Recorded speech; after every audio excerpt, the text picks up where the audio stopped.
რატომ არ არის აღსრულებაში, რომელიც ჯერ კიდევ 16 ოქტომბერს იქ დაკავებულ სწორად იურიდიულ და საპროცედურო საკითხთა კომისიის თავმჯდომარე, რომ უნდა იყოს აღსრულებული სასამართლო გადაწყვეტილება. 7 სამუშაო დღე ვიმუშავე, აღნიშნე. ეს არ არის ძალიან რთული მისახვედრე, ეს იყო ძალიან ჩემი გათავისუფლება, ამაზე ჩემი იურისტები სამ თვეზე მეტი გავიდა და სასამართლო გადაწყვეტილება არ არის აღსრულებაში მოყვანილი. თუმცა გარკვევით წერია, რომ ეს სამუშაოზე აღდგენა და ასევე ნაცდური უნდა ყოფილიყო დაუყოვნებლივ აღსრულებაში მიქცეული.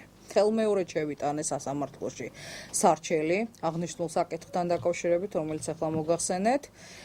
ჯერჯერობით არ არის სხდომა ჩანიშნული, სასამართლოს სხდომის დღე არ არის ჩანიშნული. სასამართლოს გადაწყვეტილებას დაუყოვნებლივ აღსრულებასთან დაკავშირებით, ქუთაისის სააპელაციო სასამართლომ 31 დეკემბერს გამოიტანა ამასთან დაკავშირებით გადაწყვეტილება.